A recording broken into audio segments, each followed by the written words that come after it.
Ouais. Oh.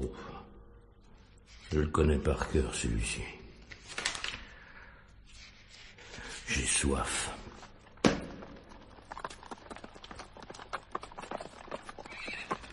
Mais qu'est-ce que c'est? Qu'est-ce que c'est ça? Qui sont ces gens? Le château est beau. Maman, c'est comme dans les histoires. J'ai vu plein de lapins tout à l'heure. On pourra les chasser. À New York, il n'y en avait pas. Attendez donc d'être installés avant de songer à tout massacrer.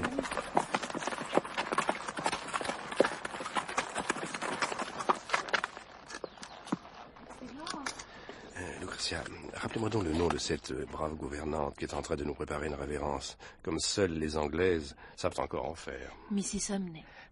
Descendez, les enfants. Virginia, attention à ta robe. Je vous souhaite la bienvenue à Canterville.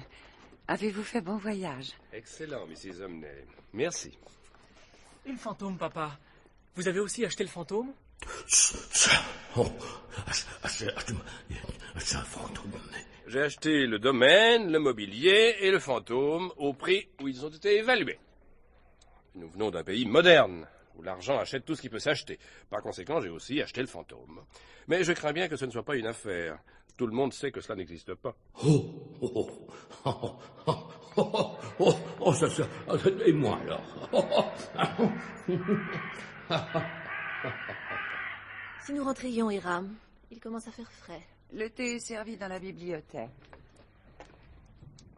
Pardonnez-moi, monsieur, mais ce fantôme existe. Je le crains. Je pense que Lord Canterville vous a prévenu. Absolument, absolument. Je l'ai entendu, moi-même, et il apparaît régulièrement. Avant chaque décès d'un membre de la famille. C'est exactement ce que fait le médecin de famille en pareil cas. C'est pas ainsi que vous me convaincrez. S'il avait existé un fantôme en Europe, nous l'aurions eu chez nous, et dans les plus brefs délais. Washington, s'il te plaît. Laisse-moi le gros fauteuil près de la cheminée. Hein? Mais il n'y a pas de feu. Et puis il est bien trop grand pour toi, enfin. Justement, c'est pour être toute cachée. Oh, mais qu'est-ce que c'est que ça par terre? Une tache. On a renversé quelque chose? En effet, madame, c'est du sang. Quelle horreur! Je n'aime pas du tout voir une tache de sang dans un salon. Il faut faire disparaître cela immédiatement. Impossible, madame. C'est le sang de Lady Eleanor de Canterville, assassinée ici même par son époux, Sir Simon de Canterville, en 1575. Sir Simon a disparu ensuite dans des circonstances mystérieuses. On n'a jamais pu retrouver son corps. Et depuis plus de 3 siècles, son esprit coupable continue de hanter le domaine. La tache a été fort admirée par les touristes et n'a jamais pu disparaître. Mais c'est ridicule. Le détachant champion de chez Pinkerton va vous nettoyer tout ça en moins de 2. Oh, les vandales. Là, voilà. Je savais bien que Pinkerton y arriverait.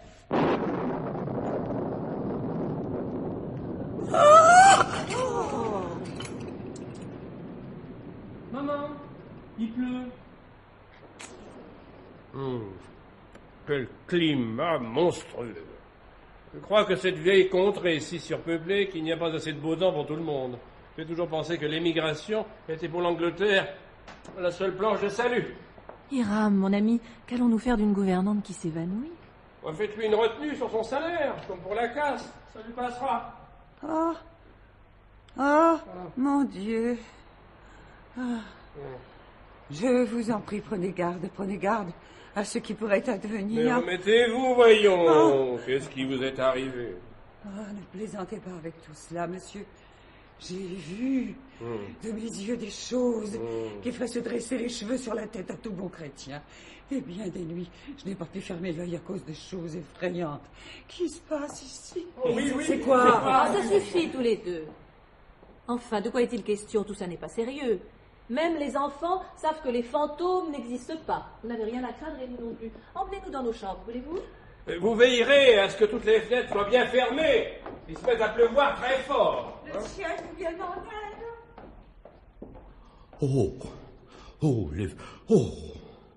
Quel ciel. Mais même les enfants savent que les... Oh, et des Américains. Oh, oui, oh, ils sont pas méchants. Plus à plaindre qu'autre chose. Ignorance, oui, manque de passé, manque de culture. Naïf, très naïf. Ce ne sera pas long. Je vais y penser.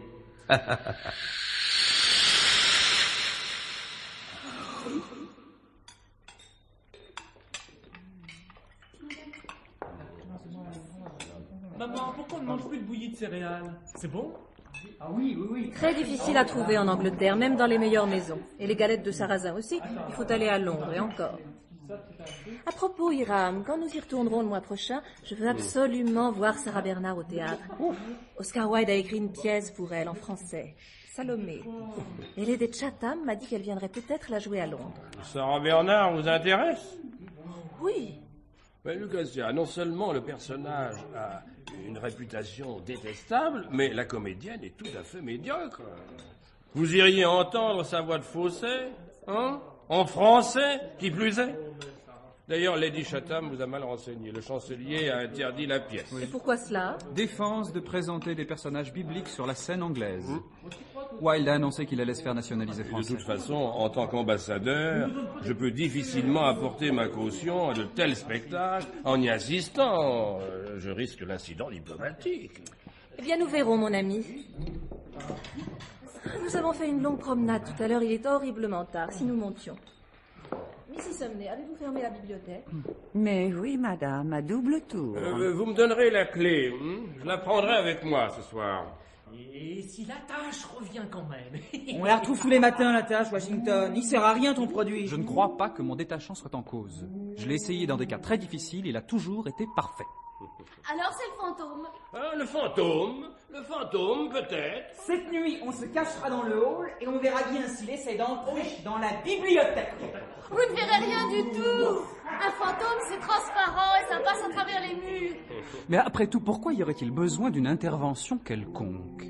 Je me demande si cette tache de sang ne pourrait pas ressurgir d'elle-même, spontanément, par la seule force du crime auquel elle est liée. J'ai écrit à la société psychique à ce sujet, d'ailleurs. Washington, mon fils, vous allez bien vite en besogne. Allons, il est temps.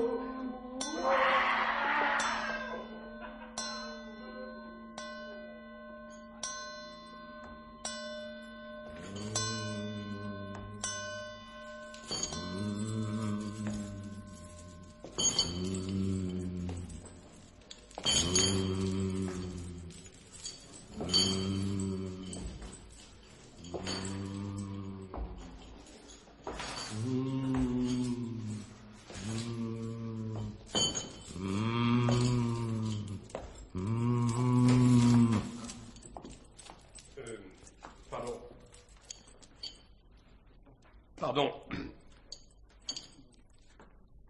monsieur. Cher monsieur, je me permets d'insister pour que vous graissiez vos chaînes.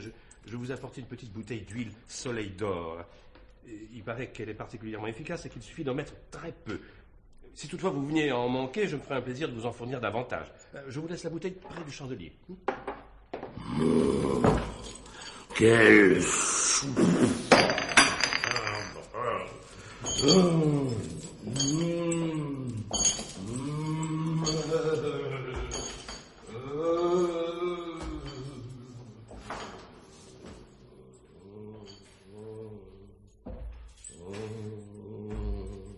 Tiens, regarde. Le voilà, je t'avais bien dit qu'il allait sortir. Qu'est-ce qu'il est sale. Il est mal peigné, on dirait un pauvre. Même ses chaînes, elles sont rouillées. Oui, mais il est lumineux. Comme ça, il peut pas tomber. La nuit, il éclaire autour de lui. Attention, il va passer devant la porte. Mais non, ferme pas. Tiens, passe-moi l'oreiller. Dépêche-toi. Si on regarde.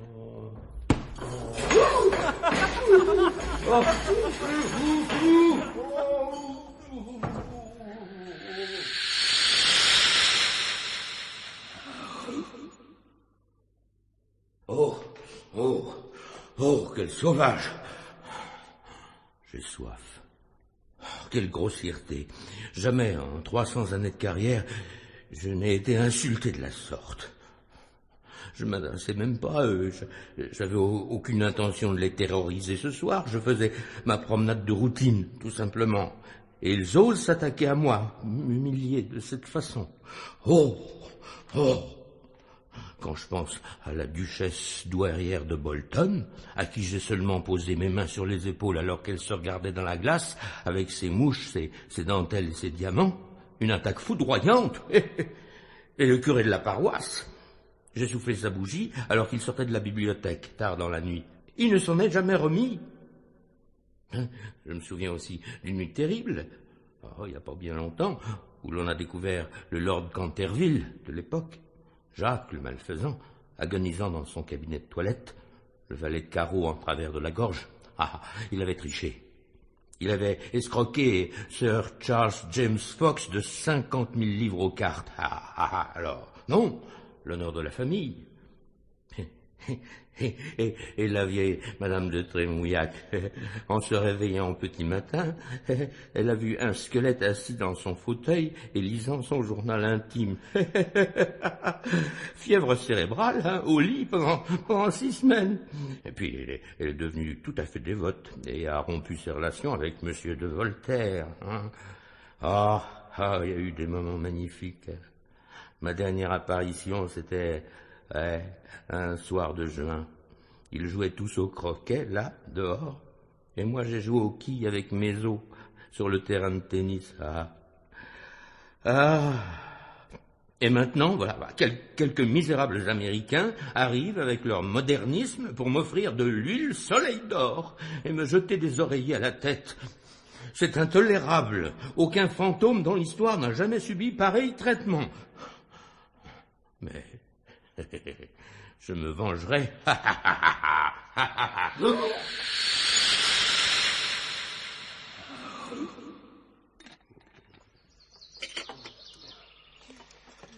Cela m'ennuie de voir qu'il n'a pas accepté mon huile.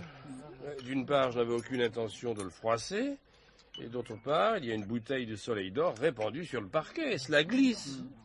Le fantôme a certainement pris votre offre pour une offense personnelle. Mais s'il s'obstine à refuser cette huile, je crois que nous en serons réduits à lui ôter ses chaînes. Je me sens absolument incapable de dormir avec un bruit pareil à la porte des chambres. Quant à vous, les jumeaux, je n'ai pas de compliments à vous faire.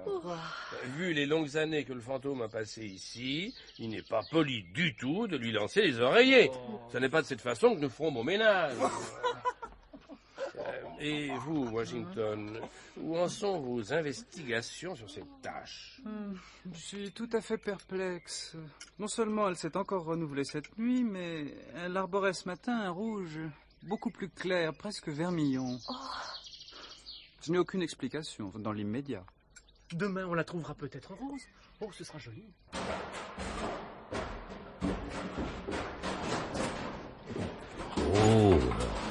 Je ne me souvenais pas qu'elle pesait aussi lourd. Cette cuirasse est énorme. Si je pouvais mettre le haume, il est rouillé. Il s'ouvre plus. Voilà. Voilà. J'étouffe un peu. Quel poids. Il faut pourtant que j'arrive à le monter, cet escalier.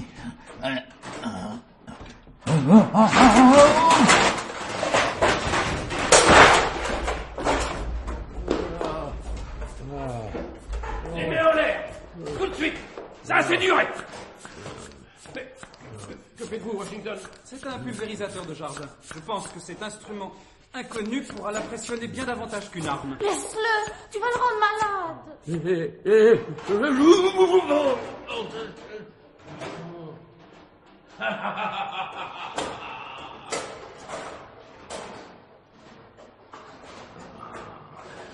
Les deux petits monstres, en tout cas, n'y échapperont pas.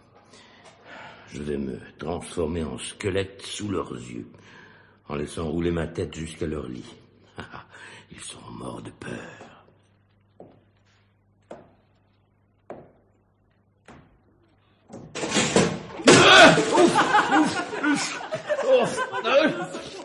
Regarde-le!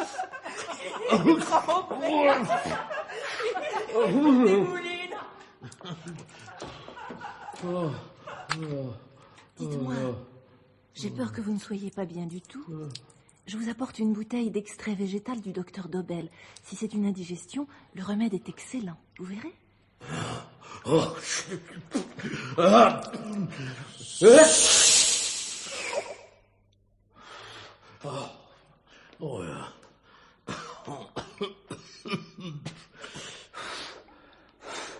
Quelle bande de sauvages! Comment des êtres humains peuvent-ils agir avec une cruauté et une grossièreté pareilles? J'ai faim. Mais comment se fait-il que je n'ai pas réussi à porter cette armure? Même cette famille de malappris aurait tremblé à la vue d'un spectre ainsi harnaché. Je ne comprends pas. C'était la mienne. Je l'avais portée avec succès au tournoi de Kenilworth. Et la reine Elisabeth m'en avait fait grand compliment. Mais cette nuit, tout cela m'a paru d'un lourd. Je suis trempé jusqu'aux os. Je ferais mieux de me changer et de me mettre au lit. J'ai besoin de toutes mes forces pour préparer ma vengeance.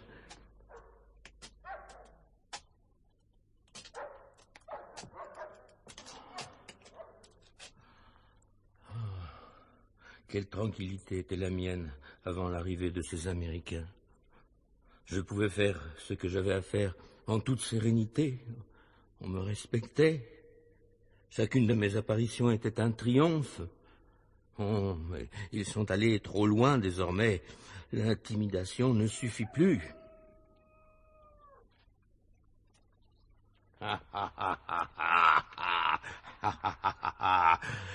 Famille Otis, du fond des âges et du bord de l'enfer, je te maudis.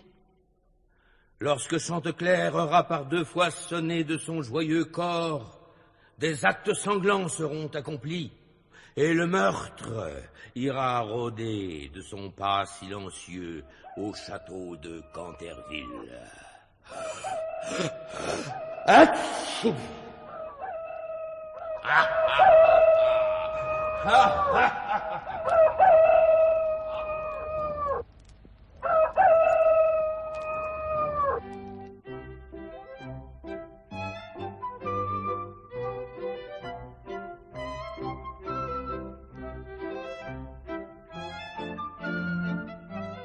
Virginia, vous m'aviez promis la suivante, ne vous sauvez pas.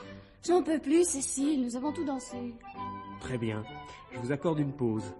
Mais ce temps que vous m'aviez réservé, vous devez le passer avec moi. Vous êtes terrible! Depuis bientôt une semaine que vous êtes en vacances avec nous, vous me suivez partout. Il n'y a que la nuit que vous me laissez partir. Même pas. Je rêve de vous.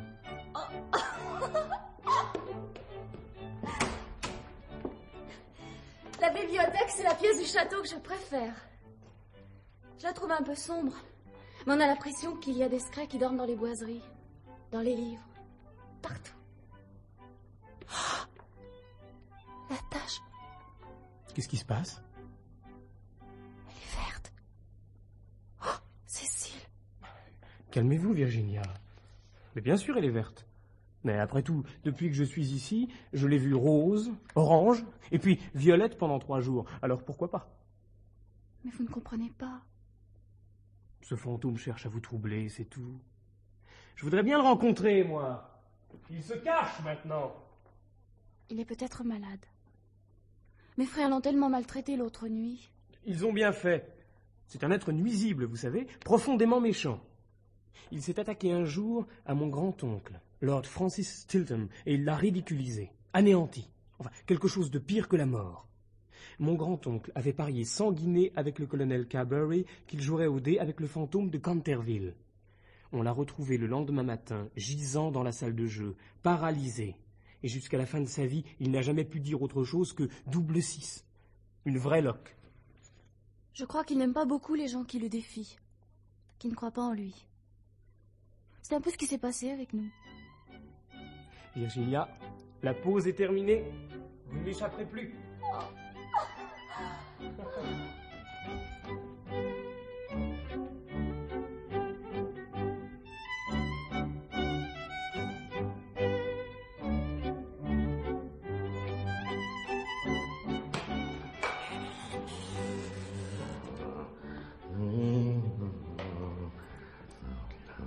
cette fois, je crois que tout est prêt. Oui. Oui, ces costumes sont un peu usagés, bien sûr, mais avec un bon éclairage, ils feront leur effet. Otis, votre nuit de terreur est venue. Vous avez bénéficié d'un sursis. J'ai été très malade. J'ai dû garder le lit pendant plus d'une semaine. Je ne me sens pas encore très vaillant, mais je ne peux plus différer l'action. Voilà. Vous continuez à me persécuter, à me guetter dans les couloirs. Même pour mes rondes réglementaires du mercredi et du samedi, j'ai dû me cacher, ôter mes bottes, marcher sur la pointe des pieds et raser les murs. Alors maintenant, j'y vais en chaussons, avec ma cape noire et une grosse écharpe contre les courants d'air. J'ai l'air de quoi? C'est pas une vie. Bien, ça continue. Bon, alors, d'abord, le jeune Washington, ce petit insolent avec son détergent champion, bon, ma lanterne et ma bêche pour Jonas sans sépulture ou le déterreur de cadavres de Chertsey Barn. Voilà. Et il ne saura plus où se mettre. Bon, voilà. Bon. Alors, pour l'ambassadeur et son épouse, ça sera plutôt le moine vampire ou le bénédictin exsangue. Le maquillage est un peu compliqué, mais ça en vaut la peine. J'irai leur poser une main visqueuse sur le front, et puis je me retirerai avec d'horribles malédictions en découvrant une mâchoire sanglante. Hein? Voilà. Bon, la petite Virginia, je ne sais pas trop. Elle est gentille et douce, elle ne m'a jamais outragé. Quelques gémissements échappés de l'armoire, peut-être. Je verrai. Mais son soupirant, le petit duc de Cheshire, lui, n'y échappera pas. J'ai des comptes à régler avec sa famille.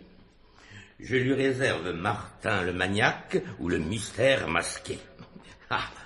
Mais il y a 70 ans que j'ai pas repris le rôle. Une de mes plus belles réussites.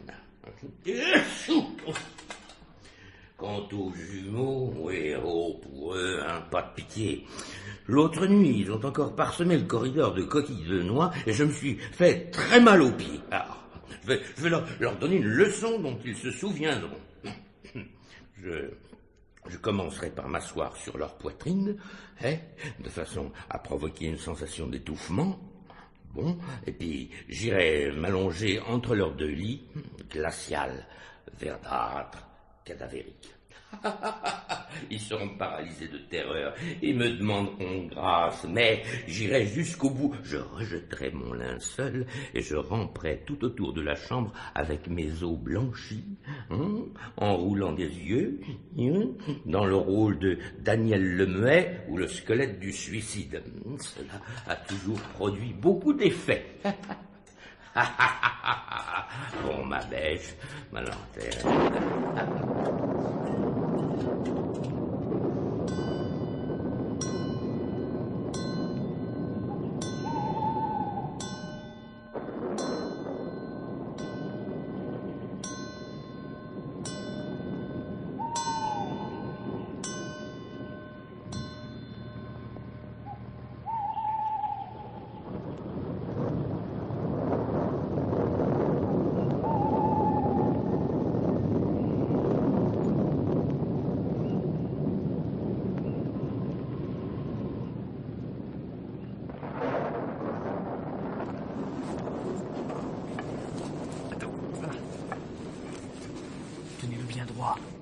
Franklin, allume une autre bougie qu'on voit bien le trou des yeux. Oh, j'ai froid. J'ai une crampe. Il est lourd cet épouvantail, j'en ai assez, moi. Vous êtes sûr qu'il va se montrer au moins? Il n'attend pas pour rien. Il sort tous les samedis, on peut pas le rater. J'entends quelque chose. Attention. C'est lui. Surtout pas un bruit. C'est moi qui ferai le cri.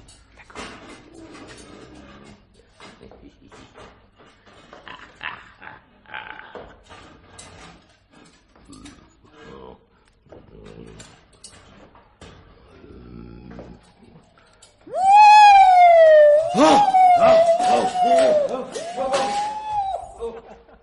Lâchez tout, regagnez les chambres.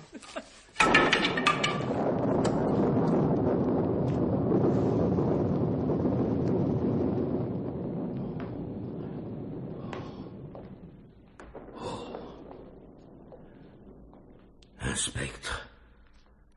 Quelle vision d'horreur. Quelle figure monstrueuse. Oh, ce visage déformé. Ce regard de feu. Ce glaive étincelant. Oh, quel cauchemar. Un vrai titan. Comment est-ce possible? Non, je ne l'entends plus. Après tout, peut-être a-t-il eu peur aussi. Hein. Je n'avais jamais vu de fantôme, mais lui non plus, sans doute. Je devrais aller lui parler. Si je pouvais m'en faire un allié, nous serions invincibles.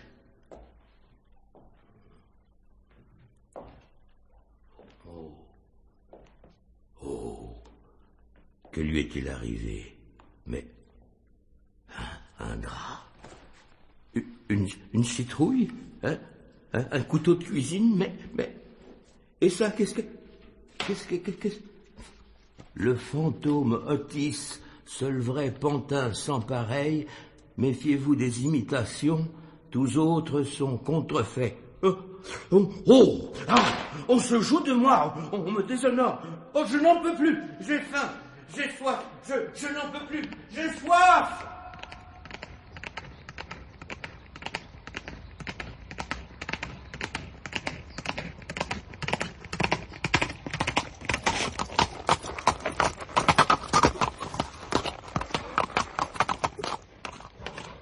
Vous m'avez fait si peur, Virginia.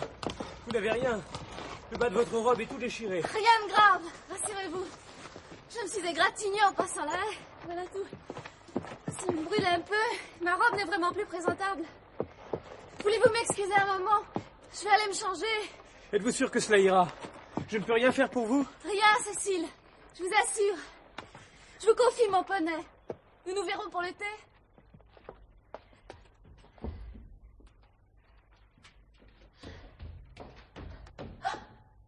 Monsieur le fantôme. Hein? Ah, c'est vous. Je suis vraiment désolée pour vous. Mais mes frères retournent à Eton demain. C'est la rentrée.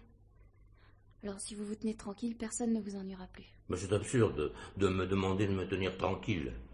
Je dois agiter mes chaînes, gémir et hanter le château, si c'est de cela que vous parlez. C'est ma seule raison de vivre. C'est pas du tout une raison de vivre. Et puis, vous pourriez tout de même cesser de ne faire que du mal. Mrs. Olney m'a dit que vous aviez tué votre femme. Oui, je le reconnais. Mais c'est une affaire de famille qui ne concernait que moi. C'est toujours très mal de tuer quelqu'un. Oh, je vous en prie, hein, ne commencez pas à me faire la morale. Ma femme était laide comme un pou et ennuyeuse comme la pluie. De plus, elle ne savait pas empeser mes collerettes et elle cuisinait très mal. Elle massacrait tout le gibier que je pouvais lui rapporter. Un jour, un chevreuil magnifique que j'avais tué dans le bois d'Ogley, elle l'a présenté à table avec... Enfin, la question n'est pas là, et de toute façon, c'est de l'histoire ancienne. Mais je ne trouve pas très beau non plus, de la part de ses frères, de m'avoir laissé mourir de faim.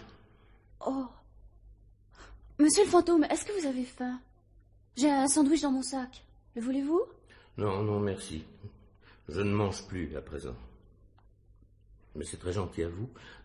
Vous êtes beaucoup plus agréable que le restant de votre horrible famille. Grossière et malhonnête. Dites donc, c'est vous qui êtes horrible et grossier. Et pour ce qui est de la malhonnêteté, vous savez très bien que vous m'avez volé mes tubes de peinture pour essayer de refaire cette ridicule tache de sang dans la bibliothèque. Oui. Ah oui? Vous m'avez d'abord pris tous mes rouges, c'est bien que je pouvais plus faire de coucher de soleil. Et puis vous m'avez pris le violet, le vert émeraude, le jaune chrome, et à la fin, il ne me restait plus que l'indigo et le blanc. Alors, je pouvais plus faire que des clairs de lune, ce qui est très déprimant à regarder, et pas du tout facile à peindre. Je l'ai jamais dit à personne, mais c'était grotesque. Vous avez déjà vu du sang vert émeraude? Je sais bien. Mais que pouvais-je faire d'autre? Je n'avais pas de véritable sang sous la main. Et puis, comme c'est votre frère qui a commencé avec son détachant champion, je ne voyais vraiment pas pourquoi je ne prendrais pas votre peinture. D'ailleurs, cette tâche, vous ne la méritiez pas. Vous autres Américains, vous ne comprenez pas ces choses-là. Qu'en savez-vous? Vous devriez voyager un peu pour vous instruire. Mon père sera trop heureux de vous offrir un billet gratuit. Et une fois à New York, vous aurez un succès fou. Je connais des tas de gens qui donneraient bien 100 000 $ pour avoir un grand-père. Et encore plus pour un fantôme de famille. Oui, non, je ne crois pas que l'Amérique me plairait. Parce que nous n'avons pas de ruines, sans doute. Ah, pas de ruines? Et votre marine nationale? Bonsoir. J'ai demandé à papa d'accorder aux jumeaux des vacances supplémentaires. Non, non, je vous en supplie. Miss Virginia, ne partez pas. Je suis seul et si malheureux. Je ne sais plus ce que je dis, je ne sais plus ce que je fais. Je voudrais dormir et je ne peux pas. C'est ridicule. Vous n'avez qu'à vous coucher, souffler la chandelle. Enfin, même les bébés savent, ils sont pas très malins. Oh, je n'ai pas dormi depuis 300 ans. Depuis 300 ans. Et je n'en peux plus. Oh, pauvre fantôme. Vous n'avez pas d'endroit où dormir? Oh. Bien loin par-delà la forêt de pins se trouve un petit jardin. L'herbe y croît, haute et profonde. Les grandes étoiles blanches de la fleur de ciguë y poussent. Toute la nuit, le rossignol y chante, sous le regard d'une lune de cristal, et le cyprès veille sur le repos des dormeurs. Mais vous parlez du jardin de la mort? Oui, la mort doit être aussi belle. C'est là que je rêve de dormir. Reposer dans la douce terre brune, avec les herbes qui ondulent au-dessus de vous, et écouter le silence. N'avoir plus d'hier et pas de lendemain. Oublier le temps, oublier la vie, connaître la paix, enfin. Vous pouvez m'aider. Vous pouvez ouvrir pour moi les portes de la maison de la mort, car l'amour est en vous, et l'amour est plus fort que la mort. Mais... Avez-vous déjà lu la vieille prophétie sur la fenêtre de la bibliothèque? Oh oui. Souvent, je la connais par cœur. Elle est peinte en d'étranges lettres noires et un peu effacées. Quand une fille aux cheveux d'or aura tiré une prière des lèvres même du péché, quand l'amandier stérile portera fruits et fleurs, et qu'une douce enfant aura offert ses pleurs, alors enfin sera la demeure tranquille, et la paix désormais règne sur Canterville. Oui. Je trouve ça très joli, mais je ne comprends pas ce que ça veut dire. Cela veut dire que vous devez pleurer pour moi et mes péchés, car je n'ai plus de larmes, et prier pour le repos de mon âme, car je n'ai pas la foi. Alors peut-être l'ange de la mort aura-t-il pitié de moi? Oh, cela sera éprouvant pour vous. Vous verrez dans les ténèbres des formes effrayantes, des voix vous chuchoteront à l'oreille, mais elles ne vous feront rien. Mais... bien. Je n'ai pas peur. Je demanderai à l'ange d'avoir pitié de vous. Donnez-moi la main.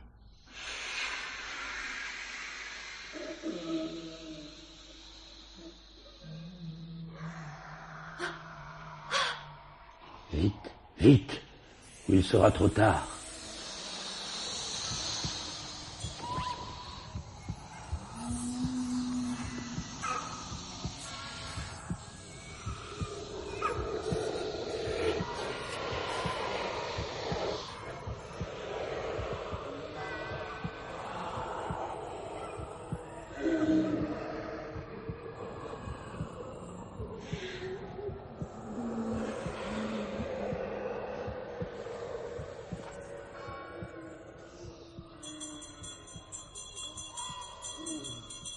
L'avez-vous trouvé, Washington? Mais non, mère, Virginia n'est pas dans sa chambre et je l'ai appelée partout là-haut.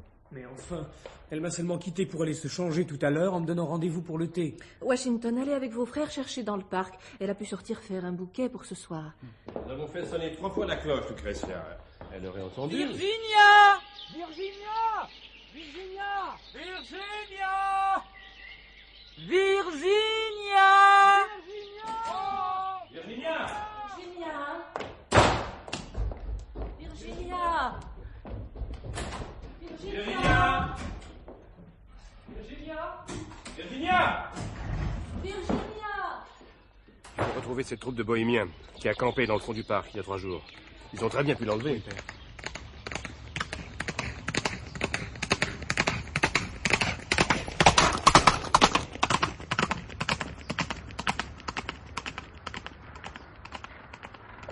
Monsieur le chef de gare, je vous prie, auriez-vous vu ce soir une petite jeune fille de 15 ans avec de longs cheveux blonds prendre le train, seule ou accompagnée?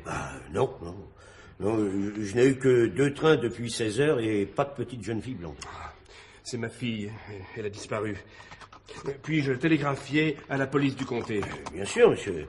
Moi, je vais prévenir tous les postes le long de la ligne que mes collègues ouvrent l'œil. Oh. Cécile, que faites-vous ici? Pardonnez-moi, monsieur Otis. Laissez-moi chercher Virginia avec vous. Je meurs d'angoisse au château. Si vous nous aviez permis de nous fiancer l'année dernière, tout ceci ne serait pas arrivé.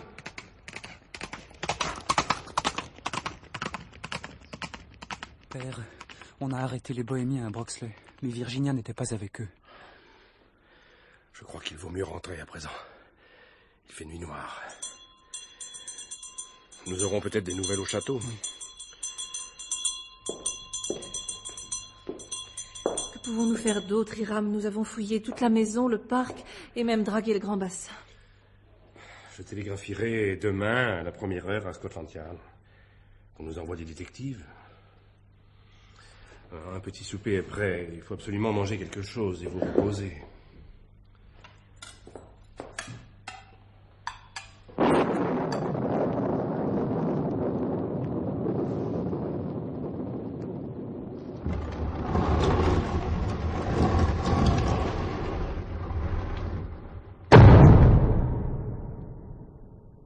Virginia. Grand Dieu, mon enfant. Et où étais-tu passé? Nous avons chevauché à travers tout le comté pour te retrouver. Ta mère était morte d'inquiétude. Je t'interdis de jamais rejouer des tours pareils. Ma petite chérie, Dieu merci, te voilà.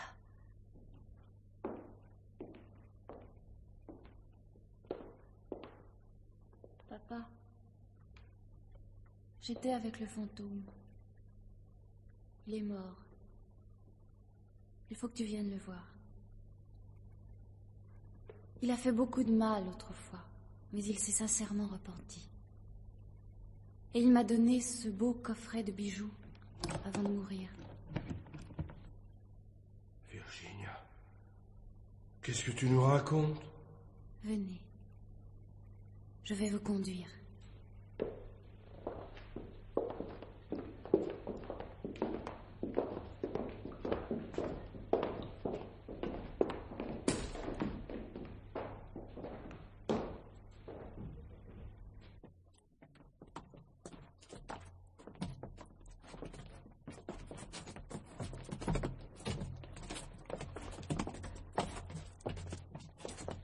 On n'était jamais descendu ici. C'est bien pour jouer aux bandits.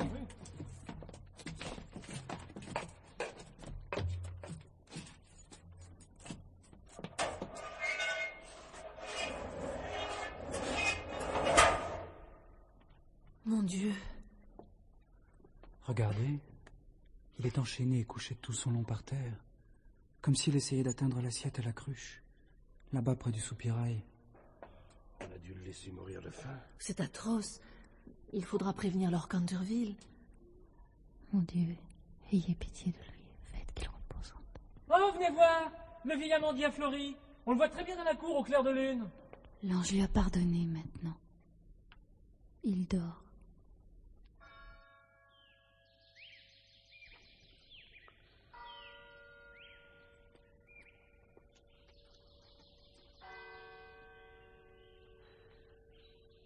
Que cette vie de tourment tourments qu'il éprouvait, mais aussi qu'il faisait subir aux autres, et enfin trouver son terme, et ceci dans un profond repentir de chrétien.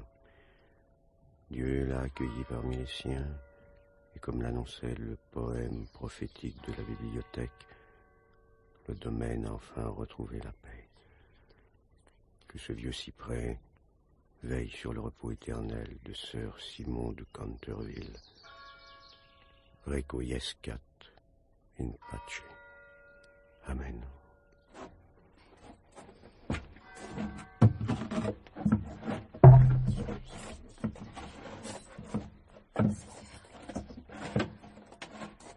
Ne pleurez pas, Virginia.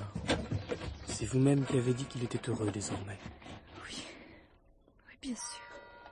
Vous ne devez pas avoir de secret pour moi. Dites-moi, que s'est-il passé quand vous êtes parti avec le fantôme? Ne me le demandez pas, Cécile. Je ne pourrai jamais le raconter à personne. Pauvre sœur Simon. Il m'a fait comprendre ce que signifie la vie et la mort. J'ai l'impression d'être très vieille maintenant. Mais ce qui compte, c'est qu'il puisse dormir dans son jardin.